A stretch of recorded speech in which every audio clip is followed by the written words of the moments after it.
Nuestro país invierte menos en todo lo relacionado con la cultura que otros países latinoamericanos. Nuestro gasto es del 0.12% del Producto Interno Bruto. Necesitamos dinero bien invertido, sin duda la mejor inversión para las artes, para la ciencia y para la educación, con reglas de operación claras, objetivas y con indicadores medibles. Sin eso, nunca sentaremos las bases para un cambio real en este país. Este es un fragmento de la columna El presupuesto de cultura para 2022 de Sara Pozos Bravo en el portal de Milenio.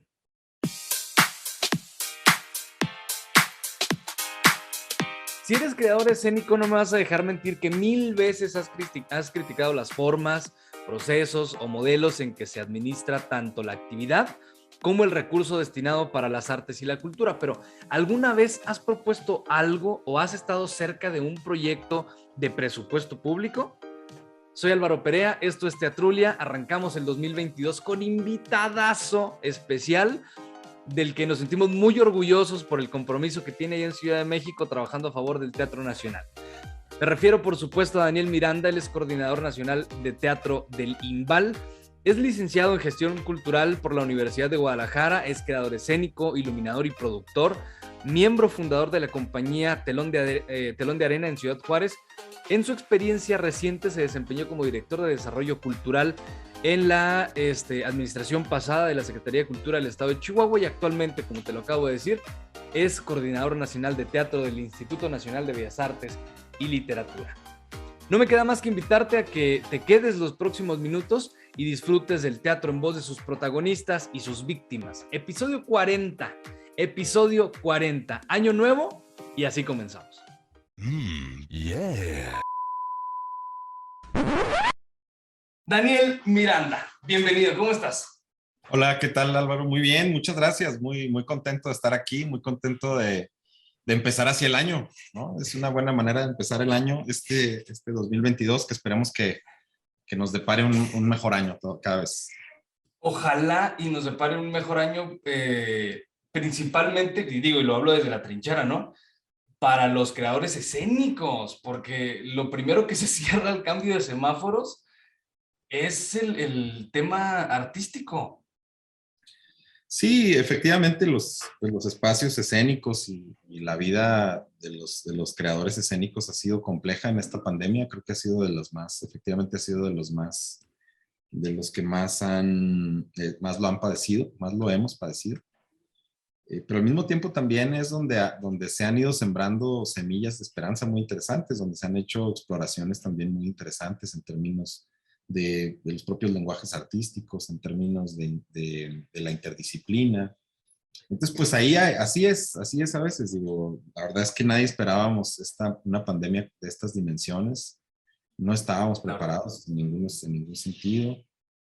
La pandemia ha puesto en evidencia también muchas de las fragilidades del propio sector y de muchos sectores en realidad.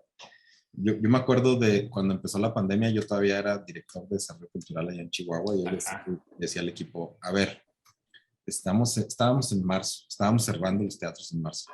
Yo les decía, no, a ver, desplacen todo a junio, es más, a julio, y yo me sentía generoso. Yo decía, no, ya en julio ya estamos tranquilos, ya bien, ya volvimos todos, y mira, todavía seguimos pues en situaciones complicadas. Desde luego ya no estamos en aquel mismo momento de incertidumbre, pero estamos seguimos ahí batallando un poco. Creo que una de las cosas, uno de los grandes aprendizajes de esta pandemia es el saber manejar la incertidumbre. Lo estaba leyendo el otro día en un reportaje del País. Cómo hemos ido procesando la incertidumbre y ahora incluso a nivel público, pues, o sea, a nivel de creadores ha sido complicado, pero a nivel del sector público también.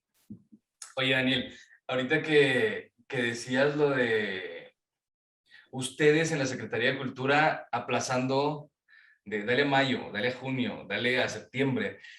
A mí me tocó ser parte de un elenco que invitó Cosme, un saludo para Cosme, para el Día Mundial del Teatro.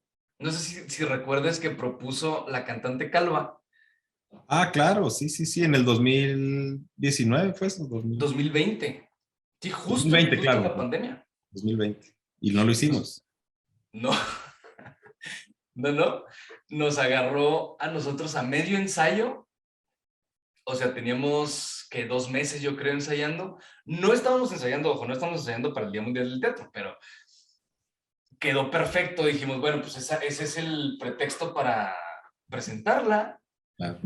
Día Mundial del Teatro, lo hacemos fácil. Sí Y recuerdo, sí recuerdo. oye, Daniel, ¿cómo te va en Ciudad de México? ¿Qué tal el teatro allá en el centro? ¿Qué tal sus creadores? ¿Qué tal Pues te muy, tratan? muy, muy bien, muy bien. Yo creo que me han recibido muy bien en el sector.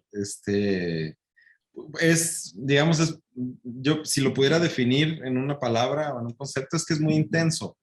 La vida es muy intensa, es muy intenso todo, es muy intenso los problemas, es muy intenso los programas, es muy intensa la actividad.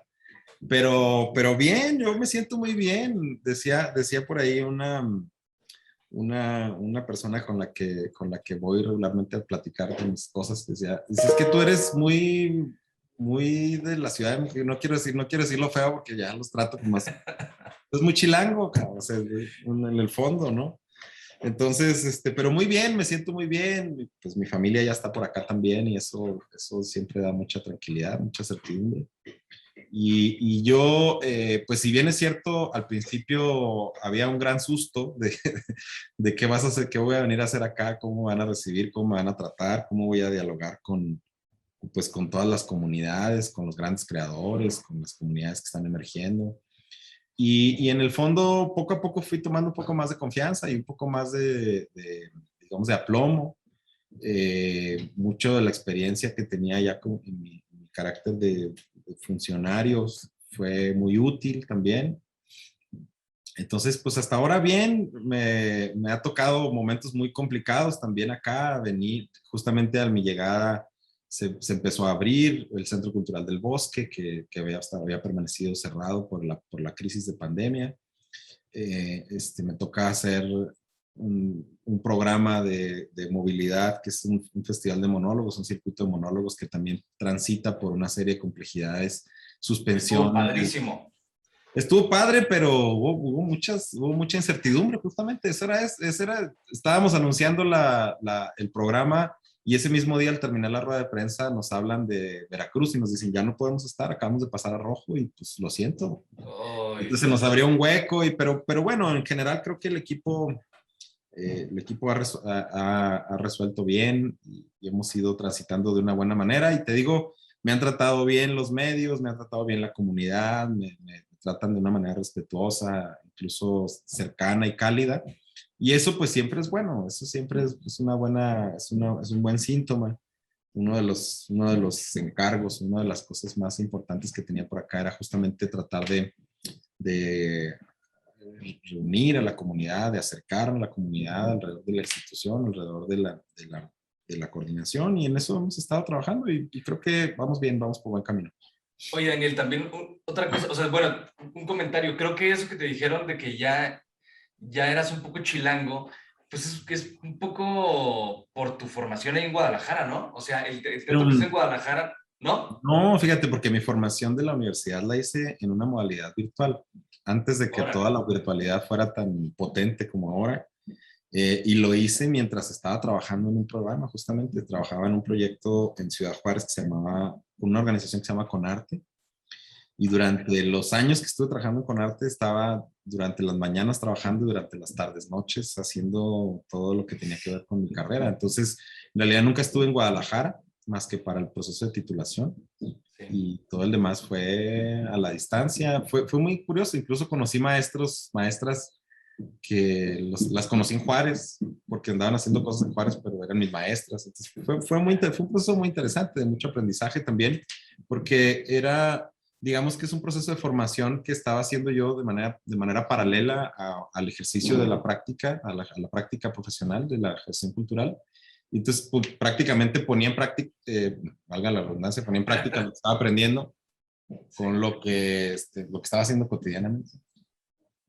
Oye, Daniel, ¿no hubo como un poco de tema ahí con el gremio de Ciudad de México, ¿qué hace un chihuahuense acá? O sea, en Chihuahua debe haber medio teatro, güey. Sí, what the fuck.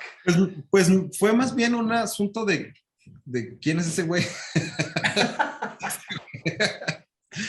Pero al mismo tiempo fue también muy, digamos que fue una especie de sorpresa, pero también fue interesante porque para mí fue una especie también de handicap, de ganar un poquito de tiempo en lo que te das a conocer, en lo que te presentas, en lo que te escuchan, en lo que te saben un poco de ti, en lo que investigan. Pero tampoco venía de la nada, o sea, si bien es cierto, Chihuahua es lejano, hay un ejercicio importante de las artes escénicas, hay un desarrollo interesante de las artes escénicas y eso es, pues finalmente es una especie de reconocimiento también al desarrollo de las artes en el interior del país. Eso me parece que es un muy buen mensaje también de parte de la institución. Y más en Ciudad Juárez, porque creo que el referente de Chihuahua es todo lo que ha hecho Ciudad Juárez, lo que hace Telón de Arena, lo que hace Pilo, lo que hizo Zúñiga, incluso lo que hizo Yes. Cosío, ¿no? Ujú. Entonces, sí, pues vienes como del centro, no, es que no es el centro, o sea, como el punto, el eje de hacer teatro en Chihuahua, en el estado de Chihuahua. Fíjate que es algo muy interesante porque me parece que es producto de un proceso que viene desde hace muchos años. Ahorita tú decías, bueno, nombraste algunas personas, algunos creadores que tuvieron como un momento, como una época muy interesante después de los ochentas. Hubo una especie de fervor también alrededor del teatro. Se crearon instituciones importantes también en Ciudad Juárez. Se crearon compañías importantes, procesos importantes, participación de la comunidad en procesos a nivel nacional. Y eso digamos que de alguna manera es como un proceso, no es como que salió de la nada, ¿verdad? Eh, y a mí me parece muy importante siempre reconocer de dónde vienes y reconocer y dar reconocimiento a la memoria, con quienes han trabajado antes que tú y darles su espacio justamente. Ese espacio es para Albor de Teatro, para Telón de Arena, para Trías, para Cosío, para Perla, para el profe Ochoa. Mucha gente que puso su vida al servicio de las artes del teatro en Ciudad Juárez. Oye, Daniel, ¿cuál fue tu primer encargo público, en la administración pública, que detonó esas ganas y que dijiste, vámonos, sí, o sea, creo que tengo muchas cosas que hacer por el teatro? Dos cosas pasaron importantes. Bueno, una de las primeras cosas que hice fui técnico de uno de los teatros en Juárez, que es el Teatro de Limba, justamente, la sala de espectáculos de Limba, Sí. en el 99, que la estaban remodelando y estaba recién creada la Dirección de Cultura del gobierno municipal, entonces pues había un momento, fue un momento muy interesante. Esa fue mi primera responsabilidad. Pero en realidad es que yo venía de un proceso de formación profesional orientado hacia la ingeniería. Yo traía un poco la idea de estudiar ingeniería industrial. Bueno, Entonces yo venía con un proceso de formación, hice 6 semestres de ingeniería industrial, pero ya había pasado por un contacto con el teatro, con la creación, ya había estado en la preparatoria, había hecho un ejercicio y había estado en el grupo, y entonces cuando entré a la universidad seguí buscando el grupo, estando en el grupo de teatro de la universidad, seguí haciendo mis clases pero ya no con tanto entusiasmo, por decirlo de alguna manera, y más bien me pasaba mucho tiempo en el teatro de la universidad. Entonces ya fui como diciendo, no, no, no, yo no voy por la ingeniería. Llega un momento que tomo la decisión de dejar la carrera y empiezo a buscar algo relacionado con el teatro. No lo, yo no me quería, fíjate qué curioso, yo no me quería venir a la Ciudad de México. Porque yo decía, bueno, ¿quieres estudiar teatro? Vete a la Ciudad de México. Y decía, ¿por qué? Yo quiero estudiar aquí. Y entonces, nada más que aquí no momento, hay, mijo. pues sí, pero yo decía, bueno, a ver, algo tengo que encontrar, ¿no? Ajá. En ese momento, el Conaculta, en aquel entonces, hizo un par de diplomados muy importantes en Juárez, que eran diplomados de gestión cultural. En aquel entonces, no me acuerdo quién era coordinador nacional, pero era Conaculta y era Crestani, y era toda esta camada de gente. Y hicieron un diplomado de 200 horas en colaboración con la universidad, Entonces me metí y me empezó a gustar el asunto de la gestión, porque de alguna manera me mantenía cerca del teatro, me mantenía en algo que me gustaba, tampoco quería ser actor. De hecho, atendiendo un poco a Ojalá. tu currículum, veo el tema de staff, de lo técnico, de la Ajá. iluminación, el Sí, básico. me empiezo a conectar. Esa fue mi primera responsabilidad. Luego dejo la carrera, me meto al diplomado y a los pocos años sale la licenciatura en gestión cultural. Yo fui de las primeras generaciones de la licenciatura en una modalidad en línea, muy accesible, muy barata, muy buena. Entonces ya me emboleté ahí. Ya una primera responsabilidad como en la función pública, ya con algo más con un poco más de responsabilidad, pues fue en el 2005 que me invitan a la Dirección General de Cultura, a un cargo era coordinador de actividades culturales de la dirección. Y entonces, pues ya ahí empieza un camino también trazado hacia la función pública, ¿no? Aunque no dure tanto, duré como 2 años nada más. Y luego regresé al tema de la creación, ya muy de lleno con Telón de Arena. Duré unos años con mucha intensidad en Telón de Arena. Y entonces hasta que vuelvo a la Secretaría de Cultura, la recién creada Secretaría de Cultura. Ahí en Telón de Arena, tu tarea era escénica, o sea, bueno, no escénica en la escena, sino como técnico, como iluminador, o también tenías un poco de gestión, también movías algunas cosas. Sí, porque era parte del consejo directivo de la organización. Entonces tenía una responsabilidad. Si bien es cierto, mi perfil, digamos, en el términos de creación, estuvo casi siempre orientado a la producción y específicamente al diseño y la iluminación. Hice muchos diseños de iluminación. Hubo un tiempo que los hacía todos, los de Telón de Arena. Y entonces me fui por ahí, pero también siempre estaba al tanto de la administración, siempre estaba en las reuniones de gestión de qué es lo que se iba a hacer, hacia dónde iba, cuáles eran los proyectos que estaban generando. Entonces siempre estuve como muy en contacto con estos dos universos. ¿Extrañas? Sí, sí lo extraño. Que si extraño Telón de Arena, claro que sí, pero además extraño, a veces me voy aquí a los teatros del Centro Cultural del Bosque y me quiero subir a poner unas luces. Yeah. No me dejan. Oye, y esta pregunta te la quiero hacer así, como va. ¿Tú consideras que las personas que se sientan en estas cabezas de instituciones como la Coordinación Nacional del Teatro,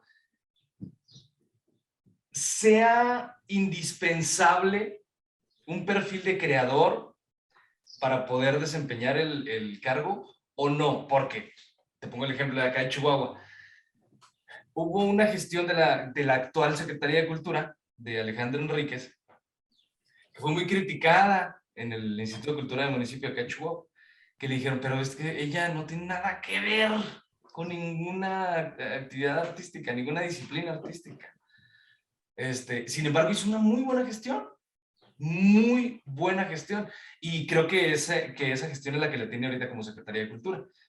Pero a tu punto de vista, ¿los creadores funcionan en este tipo de puestos o no? Me la vas a poner difícil, pero bueno, ahí va. Yo creo que no es indispensable un perfil de creador. Lo que es indispensable es que haya una sensibilidad por lo que está sucediendo en los distintos procesos artísticos. Desde luego, una Secretaría de Cultura pues es compleja porque tiene un ámbito de influencia y un ámbito de acción bastante amplio. Abarca todas las disciplinas, tiene una cobertura que también es importante. En el caso de Chihuahua es muy compleja. Desde mi paso como director de desarrollo cultural, es muy complejo el estado de Chihuahua en términos de su composición, de su geografía, de sus distancias, etcétera, etcétera. Entonces, regresando a la respuesta, me parece que ahora, por cómo ha venido evolucionando también, sobre todo el campo de la gestión cultural, me parece que ese sería un campo muy interesante el campo del gestor cultural. Es muy interesante para un puesto, para un cargo, una responsabilidad pública, porque de alguna manera el gestor está muy involucrado con estos dos universos, que es el universo de lo administrativo, de todos los procesos que están inherentes que son inherentes a la gestión de un recurso público o los recursos públicos. Y por otro lado, es muy familiar, está muy familiarizado también con lo que sucede al interior de un proceso creativo. Entonces no lo desconoce. Me parece efectivamente que Alejandra hizo un extraordinario papel. Recuerdo mucho el momento de cuando fue nombrada como directora del instituto y decían, bueno, pues una abogada, pues ¿qué vas a ver? ¿Verdad? Y pues efectivamente nos ha sorprendido y seguramente nos seguirá sorprendiendo como secretaria de Cultura en Chihuahua. Creo que aprendió muy rápido también el tema de, sin tener tanta experiencia, aprendió muy rápido cómo era el proceso de gestión de lo artístico o de las artes en general. Entonces, eso es, creo que, y ya volviendo un poco a mi caso en particular, creo que eso me ha dado también, me ha abierto muchas puertas, la posibilidad de haber conocido los dos mundos, digamos, desde las tripas, porque he estado desde las tripas del teatro, desde no tener nada para hacer una obra y tener que hacerlo, y buscarlo y gestionarlo.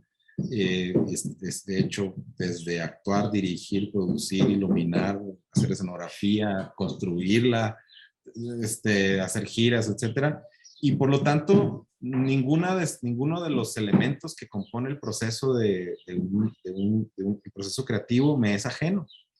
Y también me ha tocado estar en el ámbito de lo público en todas las etapas, como técnico, como staff, en aquel entonces como coordinador de actividades culturales, después fui jefe de departamento en la secretaría, coordiné el Centro Cultural Paso del Norte, después me invitan a ser director de desarrollo cultural y ahora coordinador nacional. Entonces, pues ya me ha tocado, digamos que el espectro bastante amplio y me parece que eso es muy interesante. Puedo dialogar perfectamente con los creadores y puedo dialogar perfectamente también con el ámbito de la función pública.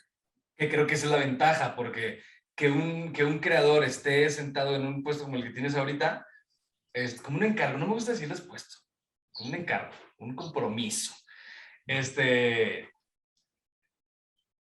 que acabas de decir, o sea, hablas el mismo lenguaje, ¿sabes? Que los creadores. Y la verdad, o sea, se dice y no pasa nada. Algunos creadores son un poco cabroncitos y se pueden chamaquear un poco a las personas que no le saben, que están en ese tipo de encargos, que no le saben, y dicen, no, mira, y le endulzan la oreja y le endulzan el ojo y la cosa, pero tú como creador dices, no, a ver, espérate, güey, o sea, estás un poco exagerando en esto, o sea, tampoco te hace un pendejo tan fácil. Daniel, ¿cuál es la realidad de la administración pública? Vamos a hablar en temas teatrales en cuanto a presupuestos, en cuanto a apoyos, convocatorias, pero me gustaría puntualizar en la participación del gremio, porque sí hay mucha crítica del gremio de, pues es que la Secretaría de Cultura, y es que el proceso no sé qué, y es que el Ecana Huéame, y es que la red de teatros, pero ¿qué tanta participación del gremio hay para mejorar esos procesos o esas actividades o esos presupuestos? Bueno, mira, varias cosas. Uno, los presupuestos regularmente son insuficientes. Sí es necesario hacer más gestión y sí es necesario siempre estar buscando nuevas formas de incluir recursos en los proyectos. No nada más dinero, recursos. Me parece que las comunidades artísticas han ido o están en un proceso también de madurez, de maduración, de la relación que tienen con las instituciones. Me parece que las instituciones públicas, culturales particularmente, también han ido pasando por un proceso de maduración.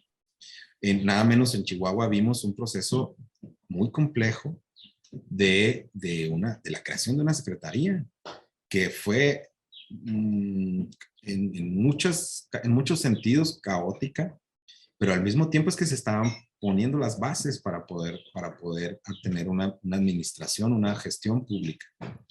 No es fácil el asunto de la gestión pública, digamos que un poco para poner un ejemplo es, transitamos de un modelo en el que la administración era tenía una mayor fluidez de los recursos, de las convocatorias, de las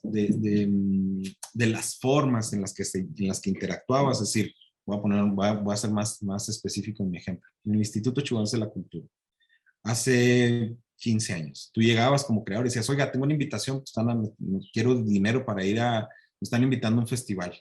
Ah, sí, claro, qué padre está tu proyecto, lo revisas. Sí, sí, cómo no, ¿cuánto necesitas? No, pues 20,000 pesos. Ahí mismo había una chequera, o al día siguiente, o en los pocos días, una chequera, y órale, 20,000 pesos para este cuate que se va a ir. Eso en el contexto actual ya no es posible.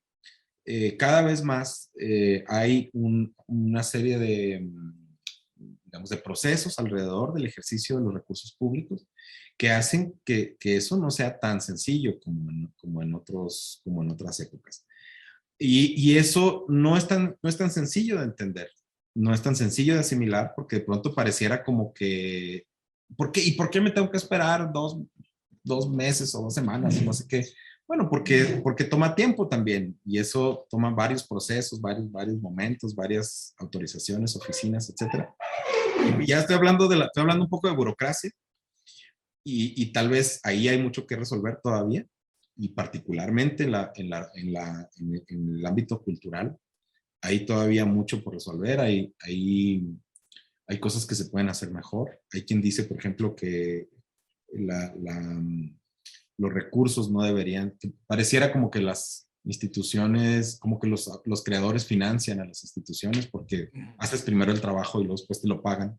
Sí. Entonces ahí hay que hacer un trabajo todavía de afinar lo que sucede en términos, digamos, del ejercicio de los recursos, pero también es importante decir que eso es en función de la propia transparencia del ejercicio de los recursos públicos. Tiene un costo, efectivamente, y es el costo del tiempo y es el costo a veces de la burocracia, que eso es perfectible totalmente, hay que seguirlo observando. Y regresando un poco a la participación de la comunidad, me parece que cada vez más la comunidad está más organizada. Me parece que cada vez más hay mejores formas para gestionar la interlocución con las instituciones. Eso, eso, eso, eso ha sido una ganancia de este proceso, ha sido como parte de la madurez. Podríamos decir, por ejemplo, ahora como una forma de mencionarlo es, hubo un intento de desaparición de la Secretaría de Cultura de Chihuahua, y la comunidad se pronunció. Y eso hizo digamos, una reconsideración de parte de la autoridad. Eso es la participación ciudadana, así es la función pública. Eso es algo que se debe aplaudir de las dos partes. Yo la verdad es que aplaudo la manera en la que la comunidad se pronunció, digamos, con mucha firmeza, pero con una gran presencia, y al mismo tiempo la autoridad que dijo, ah, caray, va para atrás, está bien, eso que están diciendo tienen razón, vamos para reconsiderarlo. Y bueno, pues eso es parte así es como los mismos procesos van madurando. Hay muchas cosas que suceden al interior de las instituciones que son desconocidas para los creadores, y eso también hay que irlo afinando, la comunicación de eso, para que los propios creadores conozcan cómo es que suceden los procesos al interior de las instituciones, y cada vez puedas tener mejores elementos para poder no solamente tener una interlocución, sino también tener, digamos, participación de las instituciones. Oye, Daniel, tiene que ver un poco que han habido algunas administraciones que se han encargado de enseñar a pescar y no de darles los pescados a la comunidad. O sea, que cada vez la comunidad se entera o conoce, descubre nuevas formas de conseguir recursos, de patrocinar o solventar sus proyectos fuera del presupuesto federal, estatal o municipal. Pues mira, yo creo que eso es parte de un proceso también, digamos, a nivel global. sea, así ha estado evolucionando los distintos procesos de gestión. Esto de enseñar a pescar o dar el pescado es también un proceso natural de participación, eso con la aparición de la gestión cultural, por ejemplo, como campo formativo. Eso creo que eso genera estas nuevas formas de relacionarte con la gestión, con las artes, con la gestión de las artes, en realidad, en general. Si a usted le gusta comer rico, sabroso y tomarse algún drinkcito padre, vea este comercial.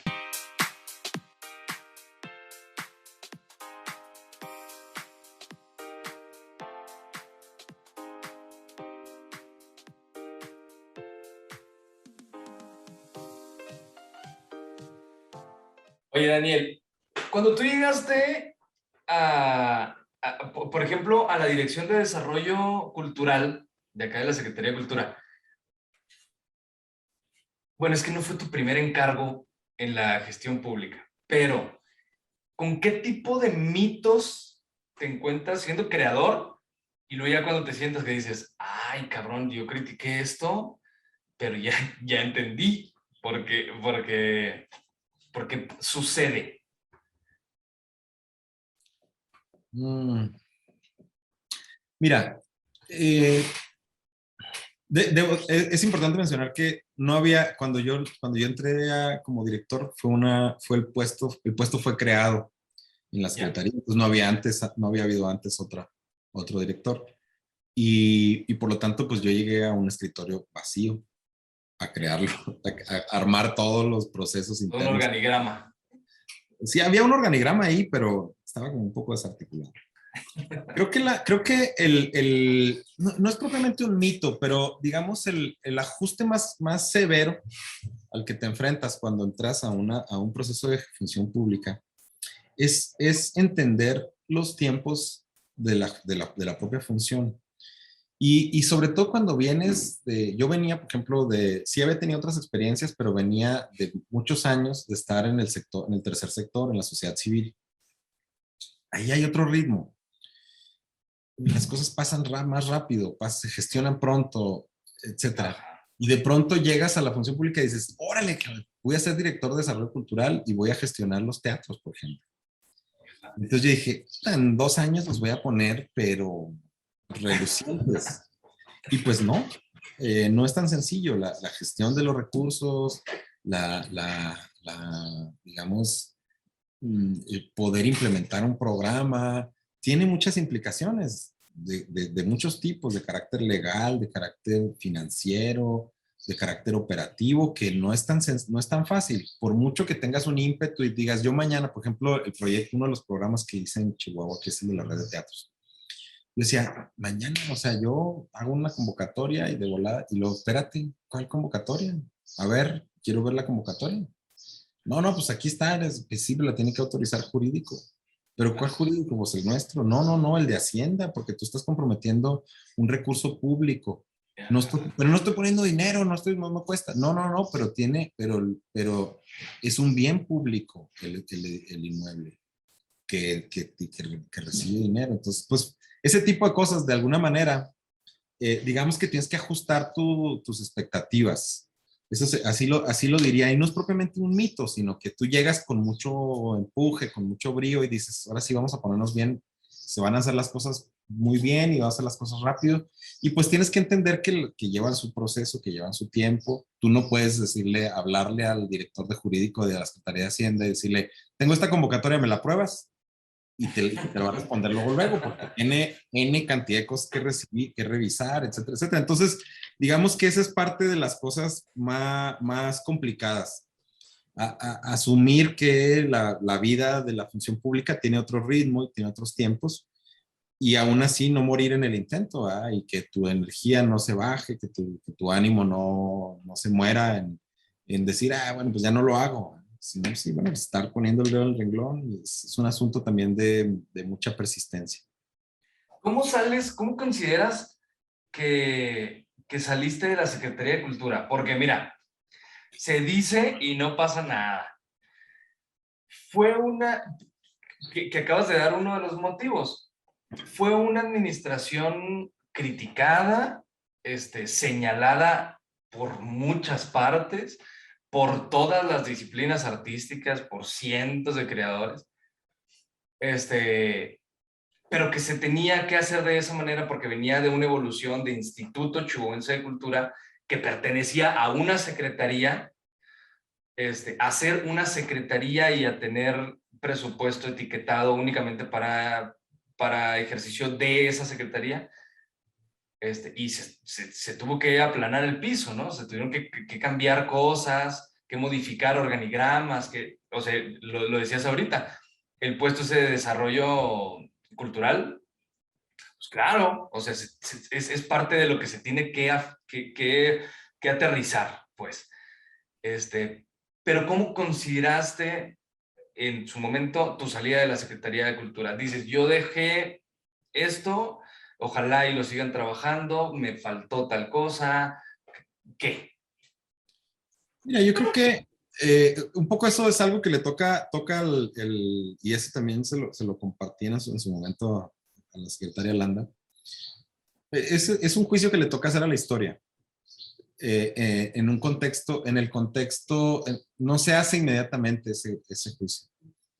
Y tampoco me toca propiamente a mí, pero yo sí creo que con los elementos que teníamos, en el contexto que teníamos, con las condiciones que había, hicimos un buen papel.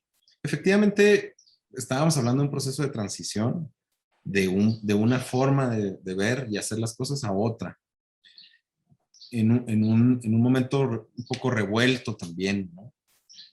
Pasar de un gobierno que manejaba las cosas de una manera a otro que las manejaba distinto también. Esos contextos se pueden ver con una cierta perspectiva, con un cierto tiempo también. Ahora, en mi trabajo creo que se dejaron cosas interesantes. O sea, por ejemplo, el tema de la accesibilidad a los creadores chihuahuenses para la infraestructura cultural, que es este programa de la red de teatros. Me parece también que hicimos una modificación, una reorientación al Festival Internacional Chihuahua, que fue muy criticada porque no teníamos suficientes recursos esencialmente, pero hicimos un asunto de colocar el festival en otras regiones, etcétera. Me parece que el trabajo que se hizo con niños fue también muy interesante, el asunto de Alas y Raíces fue consolidado de alguna manera. El trabajo de Alas y Raíces en Chihuahua es referente a nivel nacional, sigue siendo referente a nivel nacional. El proyecto de la red de teatros es un referente también, que no hay hay pocos en el país.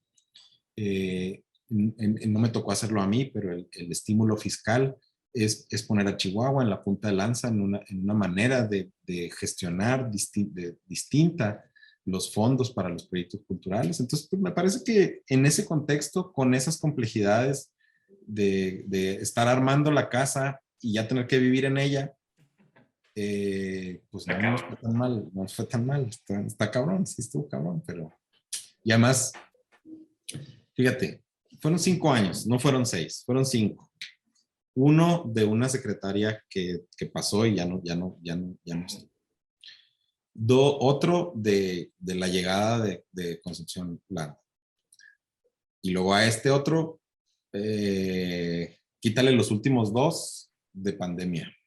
De que, ay, me quedó un dedo muy feo. Que nos tuvimos poco tiempo. Y en ese lapso se promulgaron 5 leyes. Bueno, se promulgaron 3 o 4 y se reformó una, que es el marco justamente de actuación, que es un marco que no tenía la otra instancia. Entonces, pues todo eso no sale en la foto.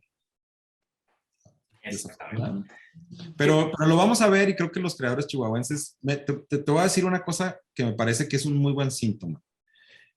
Este ejemplo del que hablábamos ahorita de cómo la comunidad se pronunció en favor de la Secretaría de Cultura, me parece que ese es un muy buen síntoma. Si bien es cierto, había cuestionamientos, hay cuestionamientos y los debe haber seguramente, y hay que observarlos y hay que cuidarlos, atenderlos. La gente decía, no, a ver, pero ¿por qué nos van a quitar la secretaría? Exacto. Ese es un muy buen síntoma. Ahí está. Ahí empieza, por ejemplo, el asunto del juicio de la historia, el juicio de la propia comunidad. Sí, yo siento que, te digo, hablo desde el teatro, ¿no? Es óptica teatral.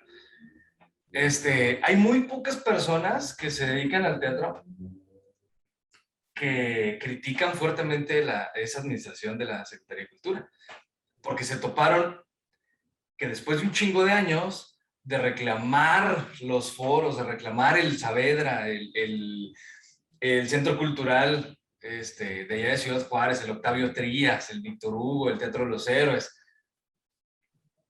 de por qué no hay teatro, o sea, por qué viene Teo González a ponerlo hasta el huevo y por qué viene Polo Polo y por qué no puedo ponerlo hasta el huevo yo con el Jardín de los Cerezos, ¿sabes?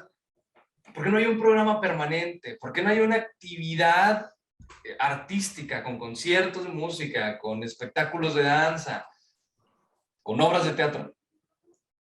Y luego llega este gran proyecto de la red de teatros, y es como la comunidad teatral dice, órale, o sea, eso es lo que queríamos. Y se aplaude. Y las convocatorias se ponen hasta el huevo, ¿no? Que luego se critican y dicen, pues no quedé en la red de teatros, de seguro ahí metieron mano negra a sus compas. Pero digo, la crítica siempre va a pasar, ¿no? No hay una sola persona que haya criticado de teatro, que haga teatro, cómo se llevó a cabo el festival, ¿sabes? Hablo por lo menos de mi círculo de amistad. Porque se aplaudieron los talleres, se aplaudieron las mesas. A pesar de una pandemia, se aplaudió todo el trabajo tan chingón del Día Mundial del Teatro, ¿sabes? Que unió y reunió al gremio estatal, o sea, Juárez, Chihuahua, y algunos perdidos de otros municipios, para trabajar juntos. Que eso estaba bien cabrón que pasara.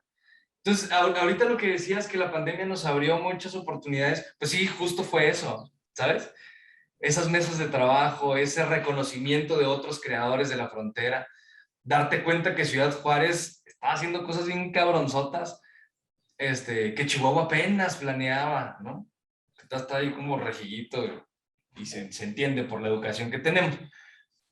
Pero creo que esa administración de la Secretaría de Cultura sí dejó unas raíces muy profundas que por lo menos en temas teatrales va a estar cabrón que se puedan cortar o que se puedan terminar proyectos como Red de Teatro.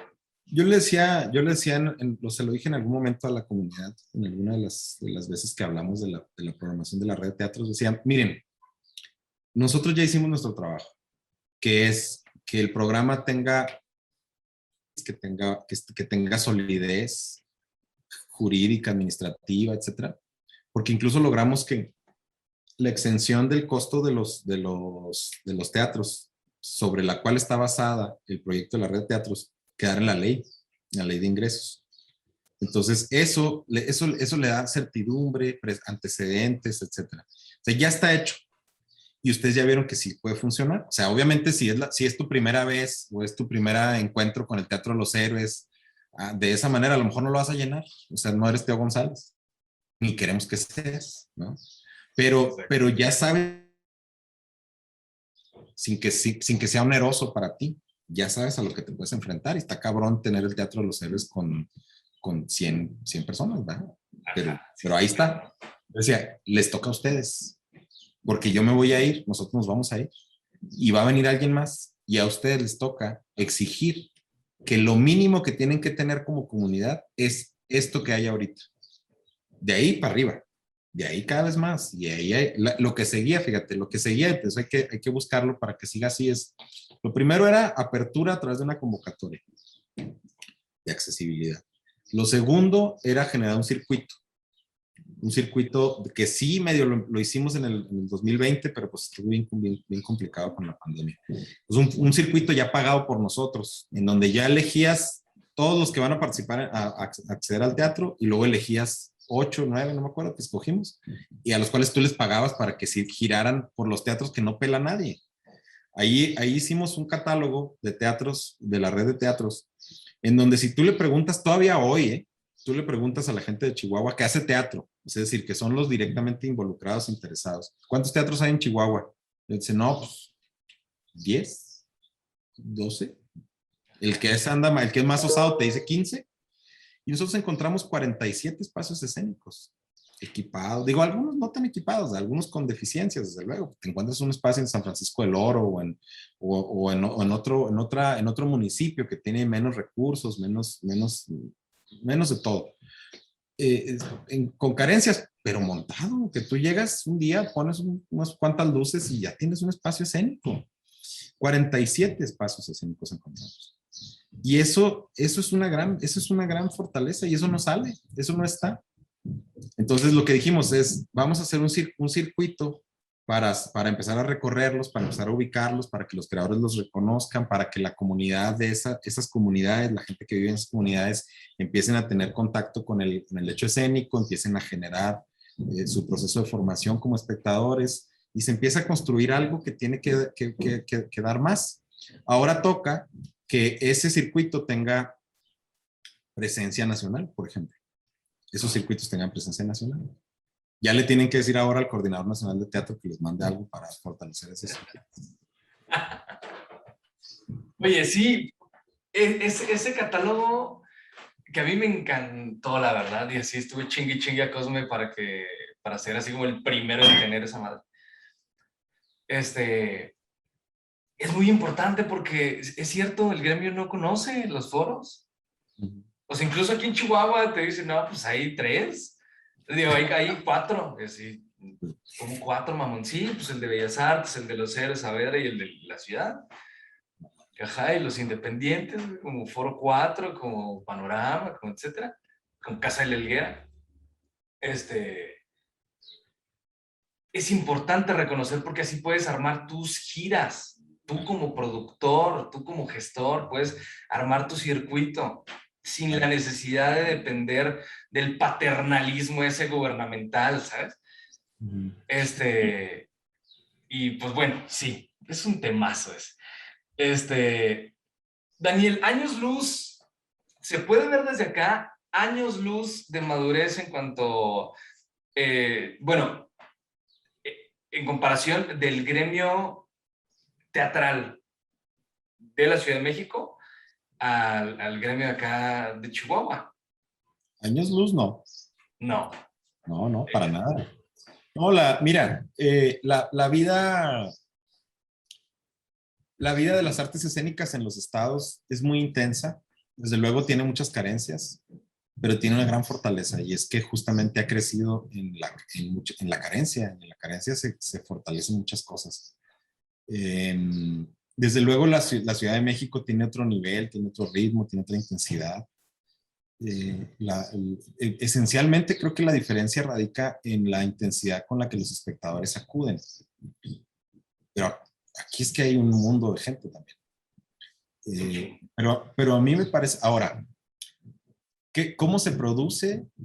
Sí hay una diferencia, hay mejores recursos, hay más recursos acá en términos de producción, hay productores muy interesantes, hay creadores muy interesantes, hay constructores, por ejemplo, que no encuentras en los estados, que te resuelven una producción, digamos, enfocado al hecho escénico, ¿no? De pronto tú dices, a ver, quiero hacer una producción en Ciudad Juárez.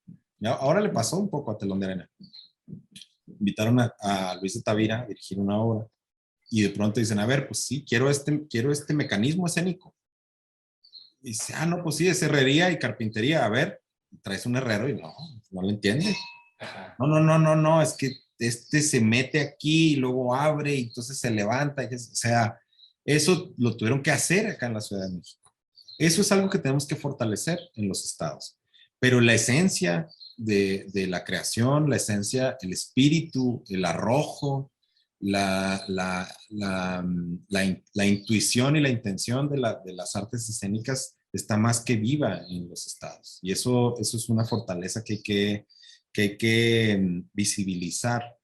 Porque te voy a decir una cosa también con mucha sinceridad. hay esta percepción de verse chiquito. Súper sí. Y eso no sirve de nada. Y incluso los he visto que llegan acá y se hacen chiquitos cuando traen una cosa bien chida. Tienen cosas bien, productos bien padres, propuestas muy interesantes, muy frescas. Obviamente siempre hay carencias. Aquí también las hay. Sí, pero siempre hay carencias y hay que trabajarlas, hay que resolverlas y hay que interiorizarlas. Y decir, a ver, a mí me falta, por ejemplo, en términos de producción, yo nunca he hecho nada de pintura escénica o yo nunca he hecho nada de mecánica escénica. Ah, bueno, pues trabaja en eso. ¿Qué hace falta? Pues hay que acercar un proceso de formación para eso. Eso nos toca a las instituciones, desde luego. Pero eso no lo podemos hacer nosotros nada más, o sea, las instituciones, no las podemos hacer nada más porque sí. Lo tenemos que hacer en colaboración con la comunidad. Y la comunidad regularmente nos está jalando, ¿va? A decir, a ver, acá, nos hace falta esto, tenemos un tema. Ahora, por ejemplo, una cosa que sí es interesante y que hay que revisarla es la percepción de la violencia, por ejemplo, en las artes escénicas. Acá en la Ciudad de México es muy claro eso. Ahí hay mucho por hacer, pero es muy claro y es muy contundente cómo la propia comunidad siempre te está señalando, observando para bien. Eso en Chihuahua yo nunca me lo encontré y apenas está empezando a suceder. Y eso es importante tenerlo. Ahora estamos trabajando en un proceso que es uno de los siguientes proyectos que me gustaría tener y que me gustaría hacer mucho en Chihuahua también, que es un protocolo de espacios escénicos libres de violencia y discriminación. Nuestras compañeras creadoras la pasan mal muchas veces. Yo acabo de ver una cosa ahí que están haciendo en contra de un creador, ya no quiero hablar de eso, pero una manifestación, y digo, qué bien que está sucediendo, porque no sucedía, porque eso pasaba como si, pues es que así es, y no es así. No tiene que ser así. Eso es algo que no tiene que ser así exactamente, es algo que acá me lo he encontrado con mucho vigor, que no hay allá en los estados, pero que hay que llevarlo, hay que visibilizarlo, hay que trabajarlo porque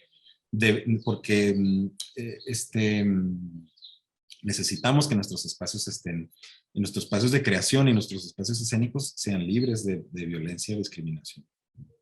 No estar agachados. Ojo, Daniel, a mí me gusta mucho tirar los temas hasta el piso para poder equilibrar como un poco la cosa y saber desde dónde estamos.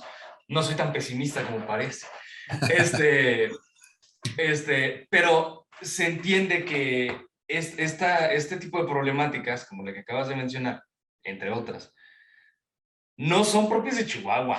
O sea, son propias de muchos estados en el país. Del Incluso mundo. de Ciudad de México. O sea, yo lo platicaba con Sammy Sosa, seguramente lo conoces, y me decía, güey, la gente tampoco viene acá al teatro. O sea, yo tengo aquí funciones de 10 personas, güey. He tenido funciones de 3, 4 personas en el Shakespeare, en la Capilla. Ha estado complicado, güey. O sea, no creas que por ser la Ciudad de México la gente ataca los foros, ¿no? No, o sea, es una problemática nacional, incluso mundial.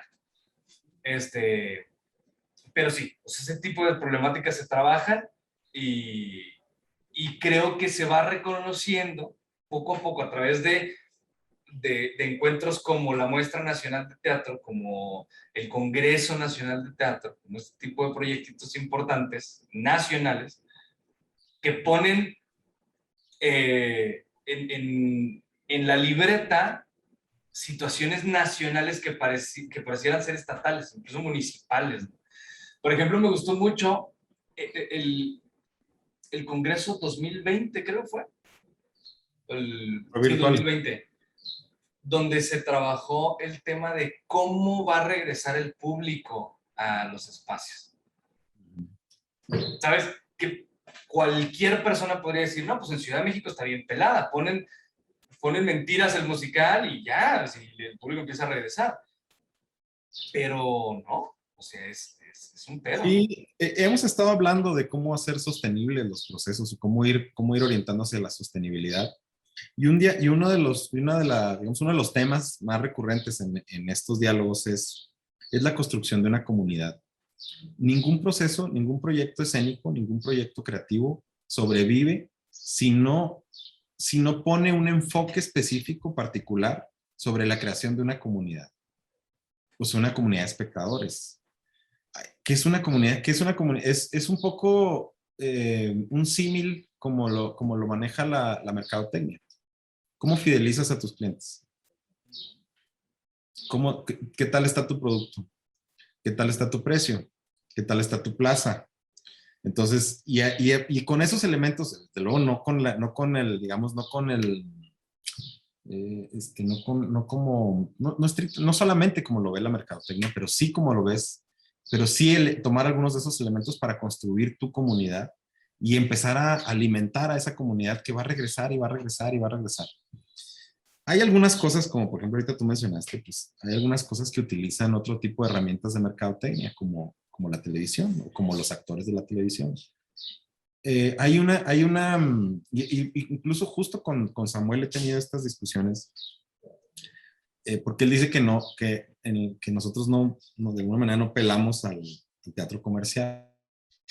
A mí me parece que todo el teatro es valioso y que dentro del teatro hay teatro bueno y teatro malo. O sea, hay teatro que se hace con unos niveles, con ciertos niveles, y hay otras formas de hacer el teatro que se hacen con otro tipo de rigor.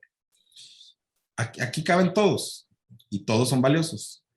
Desde luego que si pones solamente una actriz, solamente porque salió en televisión y denigras su presencia, mostrando su cuerpo estrictamente, pues eso no es un tipo de teatro que nos interesa. Y ese es un tipo de teatro que no necesariamente genera una comunidad. Genera un morbo, tal vez, y la gente llena a lo mejor el teatro y paga por ver eso. Pero pues también pagamos la gente paga por ver cualquier cantidad de tonterías en el mundo, ¿verdad? O sea, pero eso no va a generar una comunidad. El mensaje para los creadores en los estados sería: construye tu base de comunidad, alimenta esa comunidad no solamente con tus actividades desde teatro, con otras cosas, para que esa comunidad constantemente esté regresando contigo y se esté amplificando. Y eventualmente tu proyecto va a ser sostenible, no financieramente, tal vez ahí siempre tendrá que el Estado estar presente respaldando a esta comunidad, porque no es un proceso que se dé de un día para otro, ni en un año, ni pregúntenle a Teatro Bárbaro o pregúntenle a Telón de Arena, justamente, 20 años Telón de Arena. Y eso hay que seguir dando y dando y dando, sembrando. Eventualmente esa misma comunidad te va a sostener, no financieramente solamente, sino te va a sostener porque no te va a dejar que te vayas. Decir, oye, pero ¿cómo? Si tenemos Teatro Bárbaro, ¿por qué se van ahí? No, queremos teatro como este. Entonces por ahí va. Por ahí va la cosa. ¿No? Te quiero aprovechar para ahora platicar ya y cerrar. Tú como productor, tú como gestor cultural, me voy a atrever a hacerte esta pregunta así de básica. ¿Cuál es el trabajo de un gestor cultural en el estado de Chihuahua? O si quieres, vamos como de lo particular a lo general. ¿Cómo es el trabajo de un gestor cultural en un municipio como Ciudad Juárez o como Ciudad Chihuahua? ¿Cómo tiene que ser?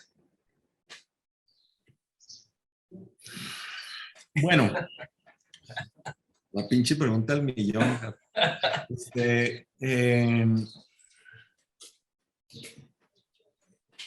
Pues mira, me parece que el gestor es un elemento que conecta mundos.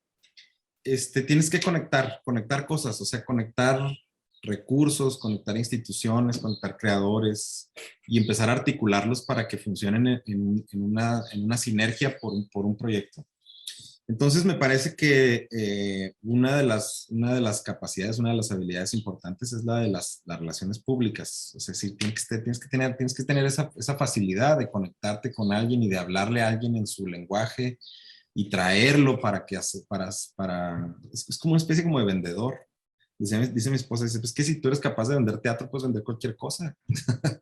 Entonces, es un poco eso.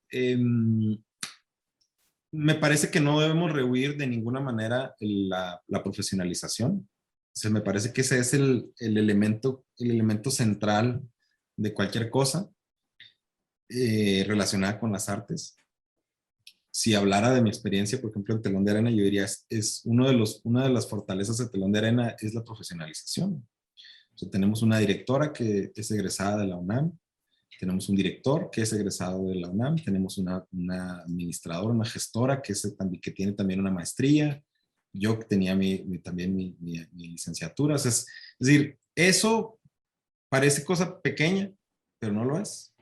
Porque a partir de ahí tienes elementos, herramientas, contextos para poder poner en práctica la creación escénica.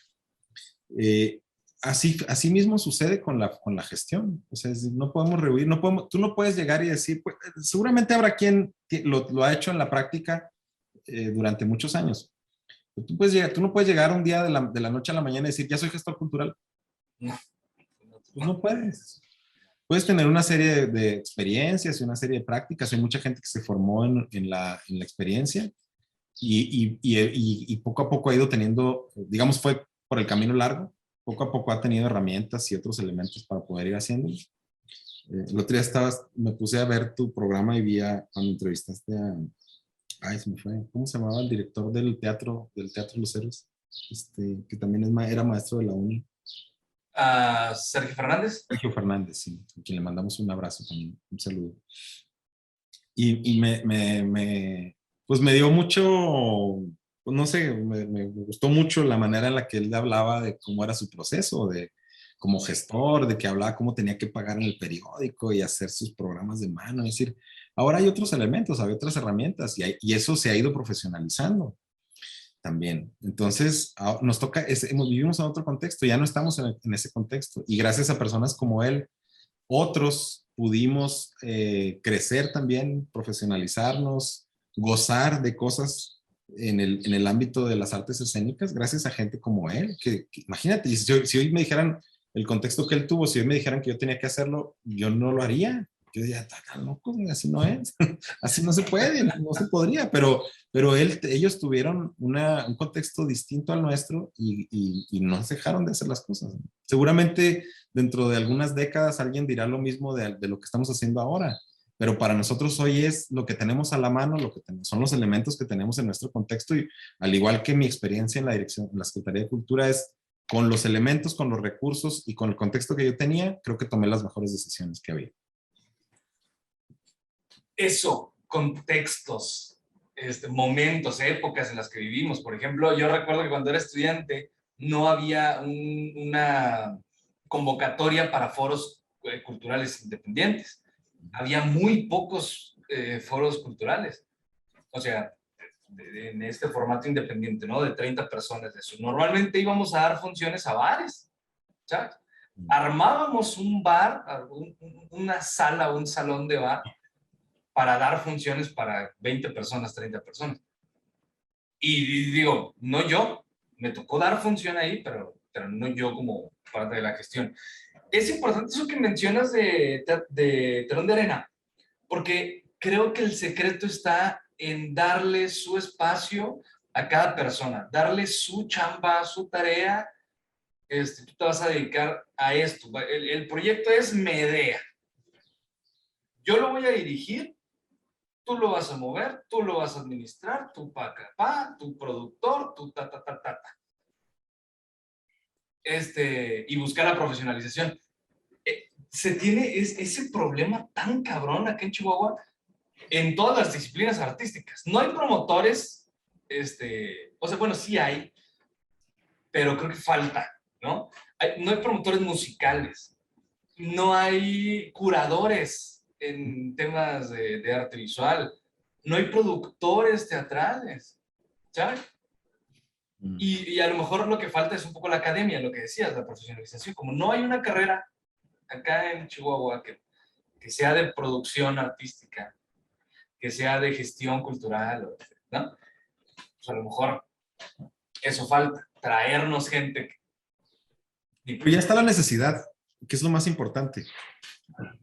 O sea, para ahorita, en el contexto en el que estamos actualmente, es raro que alguien diga, voy a hacer una obra y no importa si no tengo productor, o no importa si no tengo el director. tú la diriges y ya. Creo que eso ha cambiado también. Y esa necesidad en términos de profesionalización también creo que está instalada.